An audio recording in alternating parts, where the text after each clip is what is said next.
Bonjour, monsieur.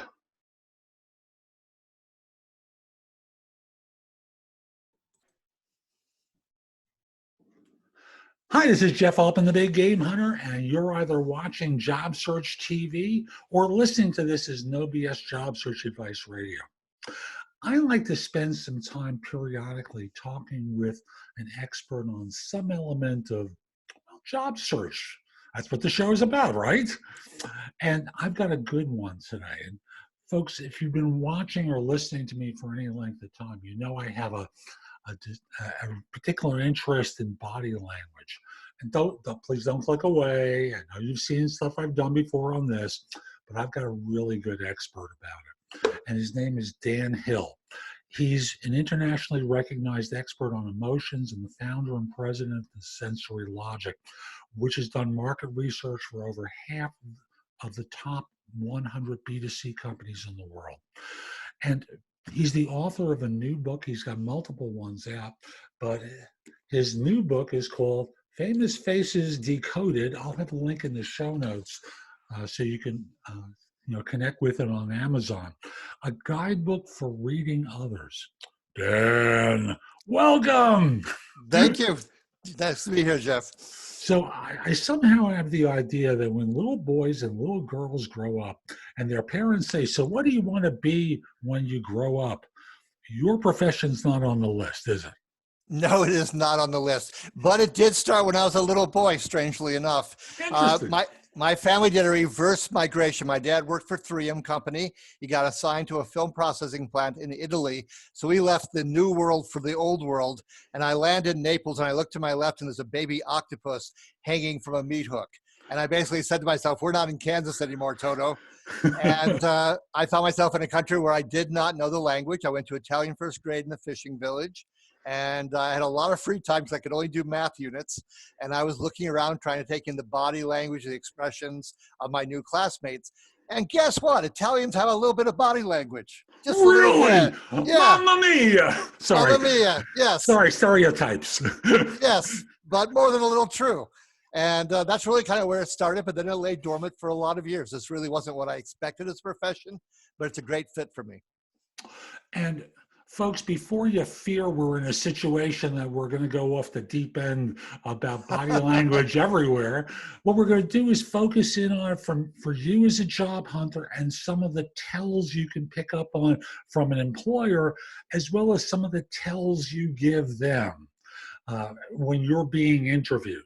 Because for people look at signals. It's not just listening to what you say, but as if you've watched me or heard me for any length of time, it's not just what you say that matters, it's how you tell the story and the message that you communicate both in your words and in your behaviors that come together to allow them to either trust you and want to hire you or not trust you and go and send you out the trap door. So when someone's being interviewed, let's start with them looking at the employer for a second. Sure. What sort of signals does an employer give off that indicates interest, curiosity, wanting to go in deeper? Like, what do they do in their expressions that signal that? Sure. So let's just lay the groundwork for facial coding a little bit. So we're talking about 7 different emotions that are revealed through 23 what are called action units, muscle activity on the face. Of those 7 emotions, if you want to say, do they actually care about me? Are they interested in me as a person?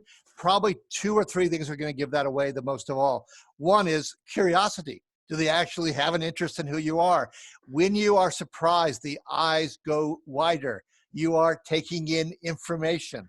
The eyebrows may rise. We get more vision that way. They're seeing you. Hopefully they're feeling, they're getting an understanding of who you are. So certainly you want to start with surprise. The second one is— I'm going to pause for 1 second to inject one thing. And that requires that you notice what their norm is so you can detect the difference. True. And from that, recognize the change in their eyes, right? Yeah, which means the interview starts before the first question. You're coming in the room. What's the baseline? As they sit down, maybe they got another person sitting in on the interview. They're probably going to interact between them before they turn to you because they're more familiar with that person. So you're absolutely right. Just like a basketball game starts before the first, toss by the ref.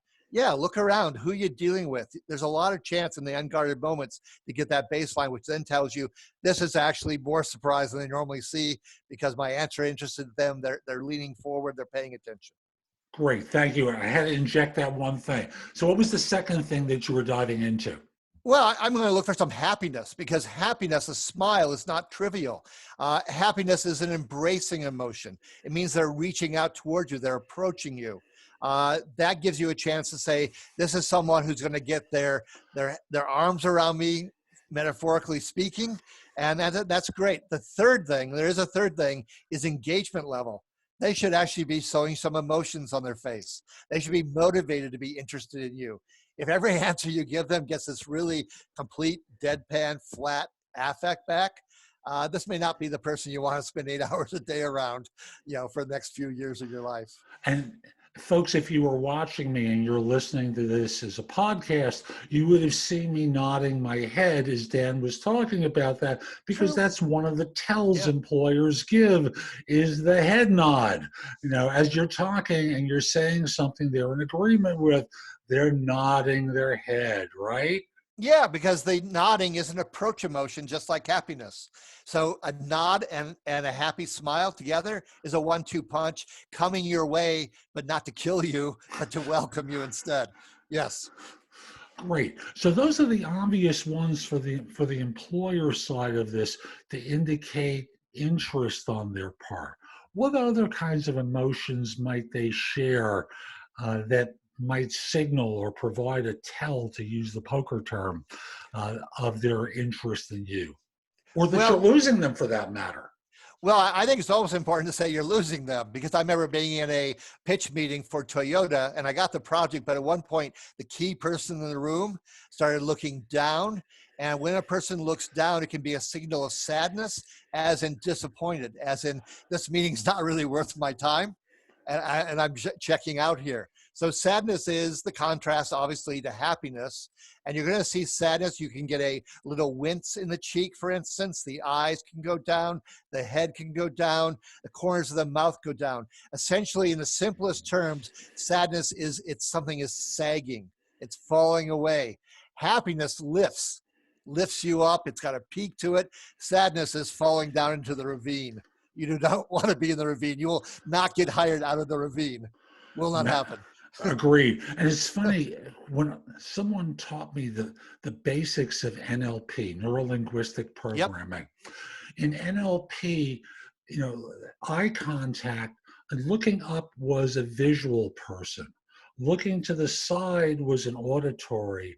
Looking down was a person who you communicated from feelings. So I see what you mean is the one for the visual person. I hear you is the one for the auditory. The famous one for feeling was Bill Clinton, President Clinton, who would say, "I feel your pain." Yes, yes. And communicating from that perspective. And I'm wondering how someone can distinguish between one and the other, whether it's someone who's just in the feeling state, but not quite at the "I've lost them" state. I don't know that answer. I'm wondering if you have a way of distinguishing between the two. Well, I don't, and I have a PhD, so I'm used to research, and so NLP interests me, but it doesn't have the same research foundation that facial coding does, because facial coding goes back to Charles Darwin. And then in all truth, there's a man named Paul Ekman, who's the expert on facial coding, and he's considered to be one of the top 20 psychologists in the world. So the guy does his homework, and he spent more than 12 years systematically figuring out which muscle movements, fit to which emotions. And that's really central. So when I'm looking at someone, because I've been interviewed and I've interviewed, when I'm being interviewed, I'm also looking for what I call the signature expression. Is there something they go to repeatedly? Because human beings have patterns to them. You're looking for the patterns, and they will be there more times than not. So do they have a go-to expression, a go-to emotion? For instance, do I want to work for a hothead? Well, I might if it's low key anger, because that can indicate they want to make progress, they want to get things done. That's wonderful. I like to work in jobs where I get a chance to make a difference. On the other hand, if their anger is more intense, like there's a little bulge beneath the middle of their lower lip when their lips press together, I would say that's a watch out. Now you're going back to the honeymooners with Jackie Gleason saying, I'm going to hit you to the moon, to his wife, Audrey. I don't think I want to work for that kind of guy or that No. kind of woman. So what kind of anger do you get? What's the pitch, the level of it? When does it come out? That's really important, because anger and happiness together are 70% of most people's emoting. 70%. So they're the heavyweights. So I got to look for the happiness and I got to look for the anger, and then everything else is the fill in. I remember working for a guy when I still did headhunting, and I sold my business, and I was at the point where I was working for a couple of firms over a number of years. And this one guy I worked with was the happiest guy in the world until he wasn't. And, and when he Yeah. wasn't, he had a tell. His eyes became small. His mouth became small. There was a quizzical look on his face that I interpreted as, I don't understand where your brains are at this moment. Sure. And once I taught it to everyone in the room, as soon as he had the look on the face, those I told and I would all leave, because Yeah. someone was going to get targeted at that moment, and I was damned if it was going to be me and the people that were working for me. Yeah, well, you're spot on, because one sign of anger, indeed, and very reliable, is the eyes do narrow and the lower eyelid gets taut and straight. That is a sign that the tornado is just about to come. So true. Now, we've been focusing on the employer side of this and the tells they give. And I'm wondering about the tells that the job hunter gives. And thus, folks, you can learn the behaviors that you should be showing on your face that will signal to people that they should trust you. So I'm going to defer to you. You run with this point. Okay, Dan? Sure. Well, I think we have to start with fear. And this is really interesting because you mentioned baselining earlier. And that's true. If I'm the interviewer and I'm interviewing this person, I'm going to accept that they're nervous coming into the interview, but I really don't want them to be still showing that same level of nervousness 20 minutes into the interview. We should get into the game, and you should be able to relax and acclimate to the situation. And the reason why fear is so worrisome is because fear freezes you. Well, as an employer, I don't want to hire someone who's frozen. It might make for great revenue for Disney for the movie, but it's not so good for the revenue of the company on a day-to-day basis, because that tells me I'm going to have somebody who won't take initiative, who keeps circling back to me and taking up my precious time as the manager, saying, can I put 3 pencils on my desk instead of just 2? And all these little trivial things that should just be acted on. Thank you very much, and keep moving. So I definitely want to look for fear. And one of the most reliable signs of fear is that the mouth pulls wide in kind of an egad sort of expression. So that's one really important thing. But the other one, the counter version of that, is I'm looking for some happiness again. And there's a really particular reason why I'm looking for happiness. Change happens all the time. It happens in the world. It happens in the workplace. There are reorgs, reassignments. Research shows only about 1/4 of all employees readily accept change. Only 1/4. You want to be in the 1/4 because that's a bonus to the person hiring you. That means when they're hand-holding and bringing the other people along, you're one person they don't have to worry about. So you reduce their fear because you're not consumed by fear yourself. Interesting. So again, looking at this on an interview, we're looking at happiness and fear. Yep. And you've talked about some of the signals. And thus, so far, the one signal you want to be giving is the happiness signal. Is there something specific that suggests that you're not the one who gets freaked out by change? Well, I think there is, because contempt is a really interesting emotion. It can play in so many different ways. Now, a contempt expression is a smirk. Think of Snidely Whiplash from the old cartoon character. He is contempt personified. And for those of you who've never seen Snidely Whiplash, go onto YouTube and just look for one of the cartoons from Bullwinkle. Is it Bullwinkle or yes? Dudley I think it is Bullwinkle. Or is it Dudley Do-Right?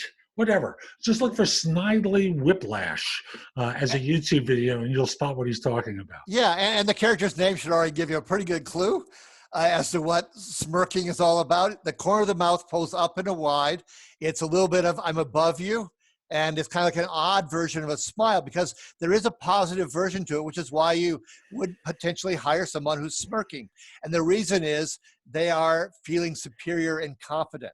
Think of Tom Brady. He smiles and he smirks often at the same time, like, I've got this. I can win this. I can handle this. So that suggests someone who can go there. So the smirk is not necessarily fatal, but on the other hand, watch out for it if it comes along with anger, for instance, because now you got something that's just a little bit too snarly to find it probably pleasant to interact with on a daily basis. And it has a little extra punch to it because unfortunately, a smirk can also signal not just that I'm confident and superior and at ease, it can also suggest that I find you beneath me. I don't trust you. I don't respect you. You probably don't want to go through your day as an employer dealing with somebody who feels like you're, mincemeat and beneath them. That's not going to, make the warm and fuzzies, fly. That's what Bill Belichick does. I know. Very much so, yes. And in fact, he's famous for saying of his players, well, I coach the players I actually have, not the players I wish I have, which is already pretty snarly. And then he says, I keep it simple so they don't screw it up. I'm being polite here. He did not say screw it up. He said something else. Of course. And I'm wondering, is there a signal between superiority and not contempt? Oh, arrogance. That's the word I was looking for. Because to me, there's a subtle difference between arrogance and justifiable arrogance. Because there's some people who deserve to be arrogant because they're the best in the world, or the best of what they do, or the best of anyone that they've dealt with so far. Well, I mean, again, we got 7 emotions, so you should be looking at the blend. And there's a really important point we haven't gotten to yet, which is the interactive abilities. I mean, because this isn't a set piece where question and answer. You should be playing off their question, they should be playing off your answer. There should be some free form about this. I mean, I do not really want to go work for somebody who's got a question sheet and they can only go down the question sheet 1, 2, 3, 4, 5, 6, 7. This does not suggest to me I have an innovative person who's about to hire me. Same thing is true in the person being interviewed. So yes, I might show that smirk for a moment, but then if the person goes and starts talking about a situation that was, really sad, where some employee disappointed them or they had a tough go in a transition within the company, well, then empathy is in order. And empathy can also be sadness, actually. This is a moment where sadness is appropriate because sadness can happen because you feel isolated or alone or the situation is hopeless. Well, I don't want somebody to smirk at the moment that they're driving by a car accident on the side of the road. That is not the sort of person I want to hire. So it should be suitable to the moment. It's what I call being on emotion, not just talking points, but feeling points. On message, on emotion. Is the emotions being shown by both people in this conversation appropriate to the subject matter? And can they go there? Can they be emotionally flexible? Do they have the EQ to adapt to the moment?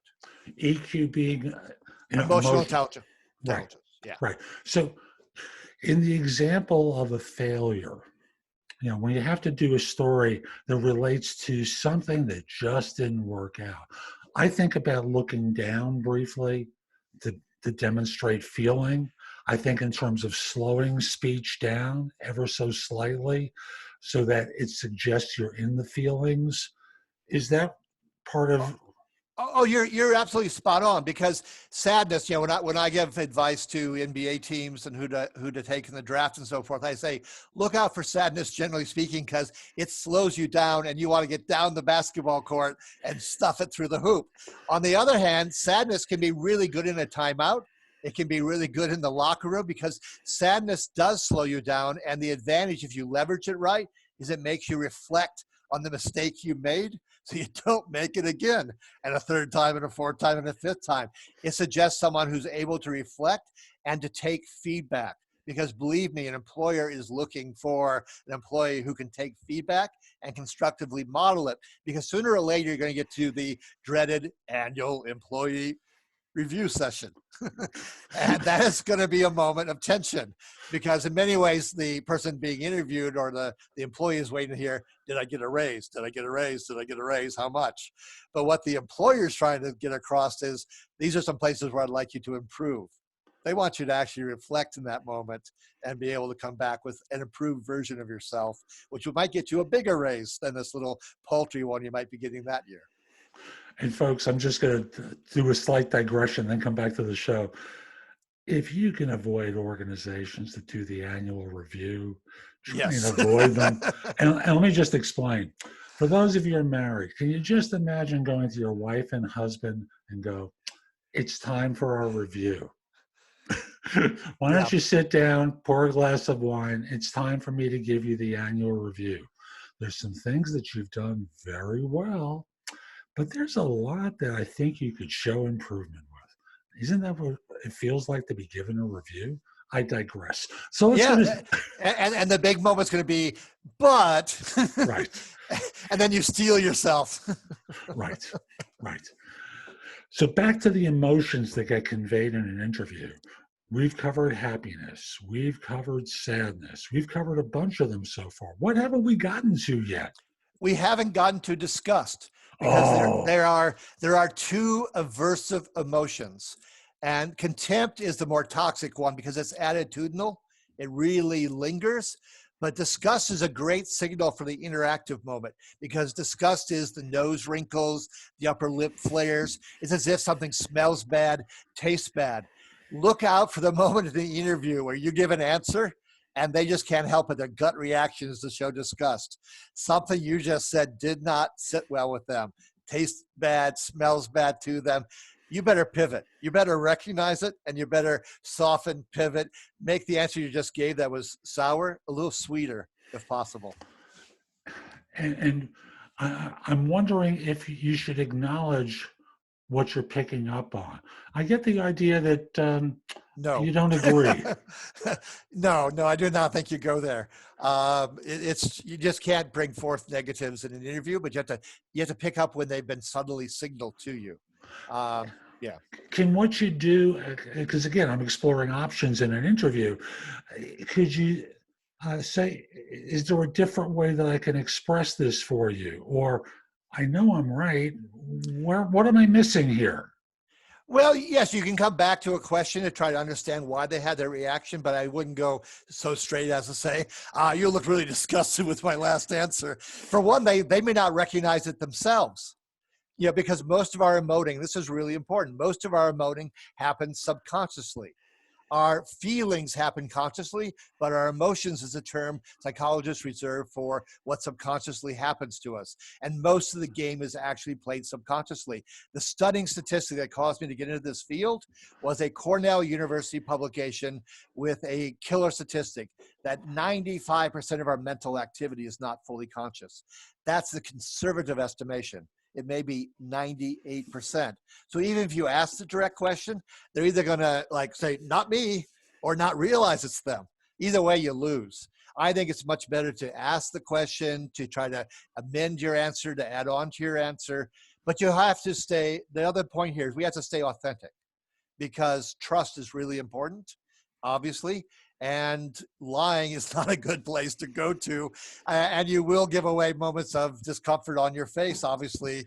And most of us are not tried and true liars. We're not Bernie Madoffs.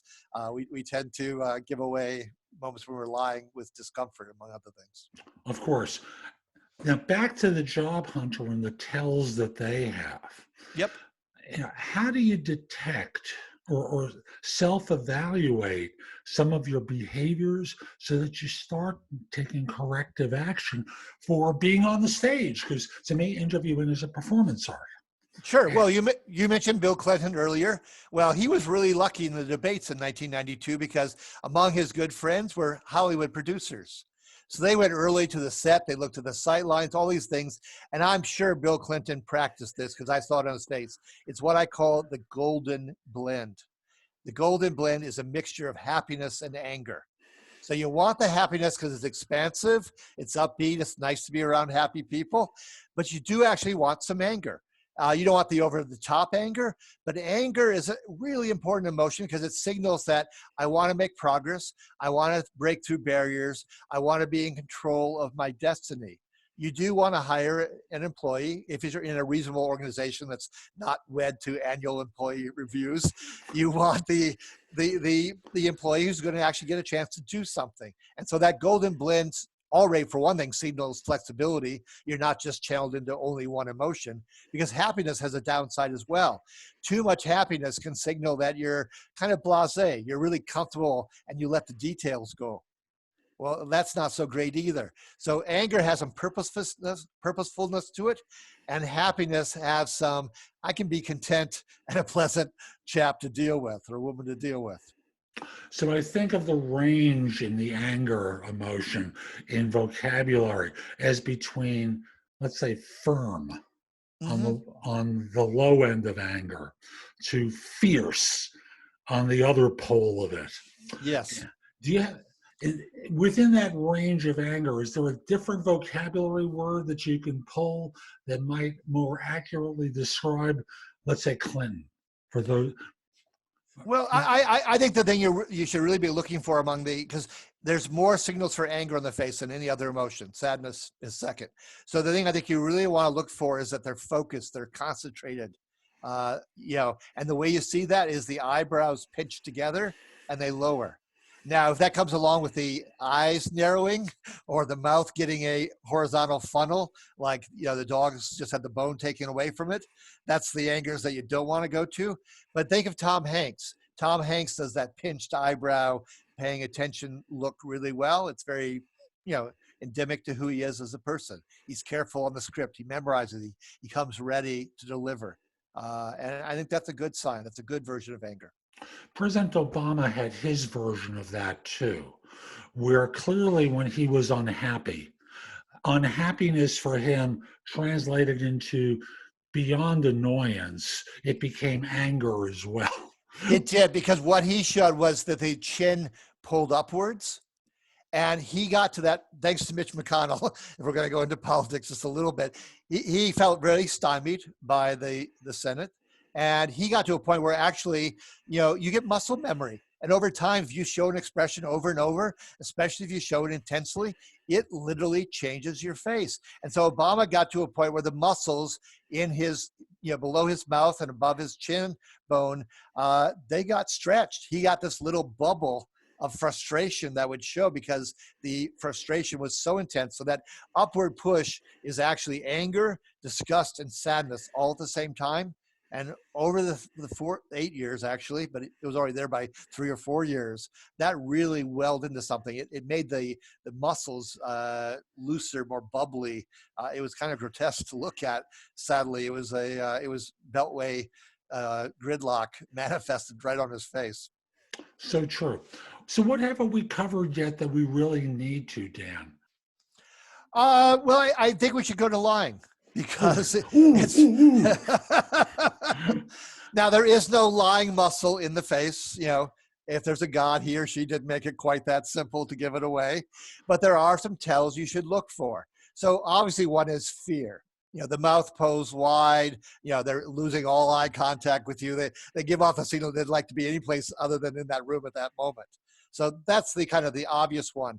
Another one they'll go to, especially if the interviewer comes back and challenges them on something in their resume, or do they really have that skill set or something, that they might show anger, like a certain self-righteous anger. So if you're the interview person trying to get this job and you get challenged, I would say don't lose it. You might show just a little bit, but bring that golden blend in a whole lot more than the indignation, because there are a lot of very notable liars. I'm thinking about Lance Armstrong, who was really adamant that he had not engaged in doping.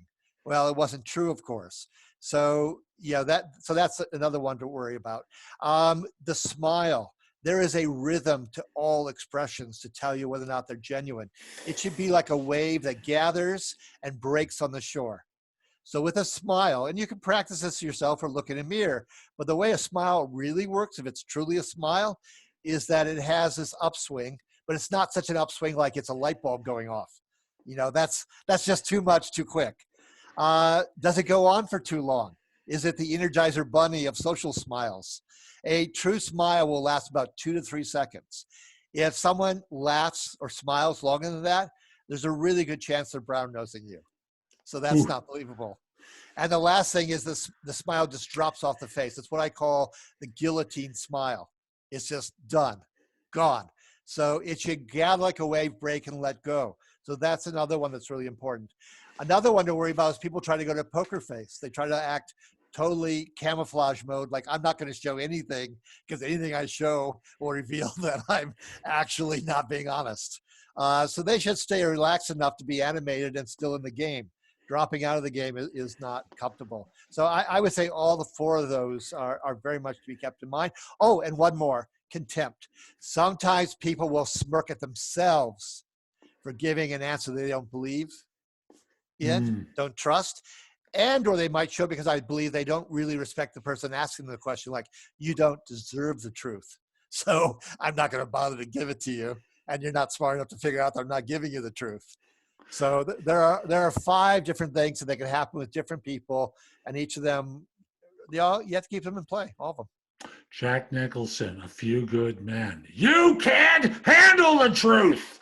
And he Yes. has that certain look on his face, absolute loathing Yes. for Tom Cruise at Yep. that moment. Yeah. It's an interesting tell that you can provide, obviously not with the shouting, because most people know how to contain it to some degree, but that certain scowl that you start off with that you may contain on the interview, it's an obvious tell on both sides of the equation. Oh, absolutely. Because you're going to have some compatibility to make this work over time. And trust and the lack of trust is the most reliable indicator that a marriage will fail. So it's not going to work so well between employer and employee either. It's well worth paying attention to. It's well worth avoiding if you can naturally avoid it. And what I tell people is when firms hire, competence is only one variable that they look for. Oh, absolutely. Self-confidence, character, chemistry, maybe a little bit of charisma, because charismatic people always do better than non-charismatics, all of which add up to we trust he or she, that we don't have to worry about them. They're low maintenance, and they'll fit in pretty nicely. Yeah. But if you don't mind, let's now flip it to the other direction, because you also should be interviewing the interviewer. You should know whether or not, am I have a shot at a meaningful job here? A job that will really use my skills, that I'll feel a chance to be engaged by, and what kind of culture am I stepping into? They probably got a lot of flack for it, but I remember USA Today had a piece some years ago where they had interviewed a whole bunch of employees, and they were asking what kind of corporate culture they had. And I think it was 75% of all the corporate cultures were negative. Places where there was too many chiefs, too few chiefs, passive aggressive behavior, so on. So I think you want to actually have a question back of, how does this organization work? What's the flavor, the culture of this organization? And really pay attention to how the boss reacts. Are they symptomatic of the same problem if it's a negative environment? Do you get the good apple who's disgusted? This might be a good moment for disgust. Are they disgusted by the culture around them, but they're a little island of tranquility trying to do it better? I think that's really important. I mean, there are jobs you don't actually want, and you should know that. Agreed. The hard thing on an interview with asking a question like that, everyone knows that job hunters are posturing to demonstrate that they fit the role. In other words, they're, shall we say politely, exaggerating, lying. But as a former headhunter, it took me a while, but eventually I figured out my clients were lying too. Yes, they are. And I realized that let me slow that down. I realized that one day when it came to me, I'd never heard of an employer saying to a job hunter, Dan, I got a real problem here. And, my predecessor got fired. And her predecessor got fired. It doesn't take a genius to figure out my butt's on the line. I need to hire someone to help me save it. Instead, they all put on these happy smile button faces. We got a terrific team of people, a great organization. We all are rowing the boat in the same direction. Did I mention we're like family around here?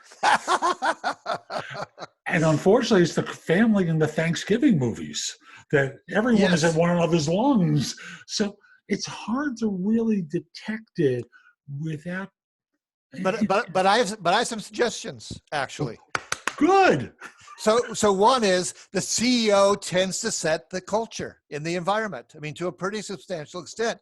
They're going to be, if it's a company of any size, there's going to be photographs, perhaps even video online that you can find of them. They do media interviews. They're in front of the employees, in front of the investors. They have photographs taken. If this looks like someone who's going to make you walk the plank, there's a good chance that that sort of CEO has driven that kind of mentality down through the ranks. Do they have an annual employee meeting? What's the satisfaction levels with how the annual employee meeting went?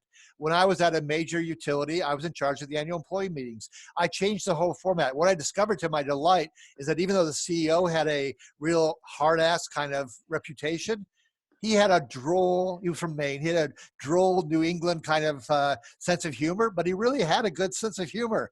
And if you let it come out, so I said, we need to get away from a typecast kind of an annual employee meeting. We need to let you show who you are a bit more. We got a 20% lift in the satisfaction with the annual employee meetings.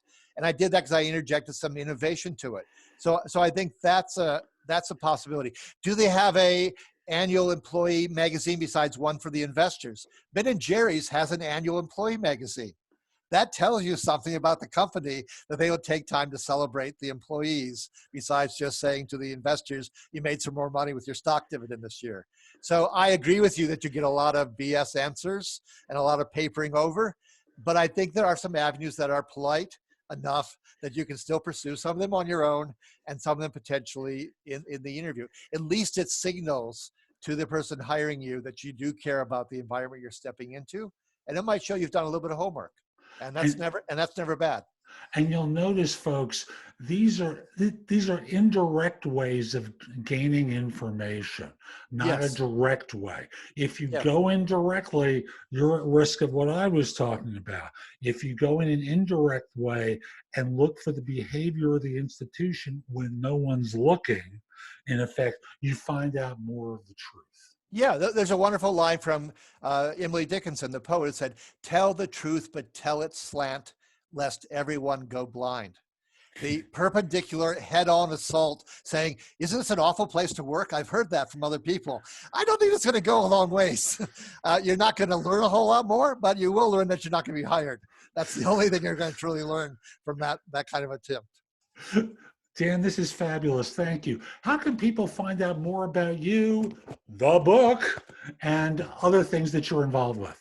Sure. Well, let's go ahead and start with the book. So I have a website. It's called danhill.sensorylogic.com, as in your five senses. And on the website, I have a video about the book, and you can read the front cover, back cover, and so you get a little bit of the blurb and get a better sense of it. So that's one way to start. But I also have other books out there. Emotionomics was chosen by Ad Age as one of the top 10 must-read books of 2009. So I think that can be very useful. It's kind of like a Bible of all the ways in which emotions apply. My company, Sensory Logic, has its own website. And I am almost certainly going to be starting these 2-day seminars in various cities around the country. So you can go to my website, check periodically, and you will see that we're starting to do EQ and facial coding training for people. Anyone who's in a people-centric, role, or the fact of the matter is we're all in the B2P business of people every day, whatever your job might be. So I would suggest you go there and sure, there's the usual LinkedIn profile and so forth and so on. Dan, this has been great. Thank you. Oh, thank you, Jeff. And folks, we'll be back soon with someone else and more. I'm Jeff Altman, the Big Game Hunter. If you're interested in my coaching, you visit my website, which is thebiggamehunter.us. You'll see a button on the site that says schedule. You can schedule time for a free discovery call, schedule time for coaching, for me to answer your specific questions. I would love to help you. Also, there's a ton in the blog there. At this point, it's over 8,000 posts that you can watch, listen to, or read that will help you in a variety of different ways professionally. And if you're watching this on YouTube, subscribe to my channel on YouTube by clicking the little icon in the lower right or the picture of me in the upper left, and you'll get notified whenever I release something new. And subscribe to No BS Job Search Advice Radio. Yay! It's #1 in Apple Podcasts for job search, more than 1,700 episodes as of the time of this recording. No show is close. And I had the #2 show, and it's now double the number of that one. So I know this material well. I'd love to help you. Oh, forgot to mention one thing. You can watch me on TV as well. So if you have a Fire TV or a Fire Stick, download the Job Search TV app. If you have Apple TV, Roku, or Sony, Samsung, like 90 TV sets that use apps as part of their features, download bingenetworks.tv or Zingo TV. You can watch me there. Hope you have a great day, folks, and take care.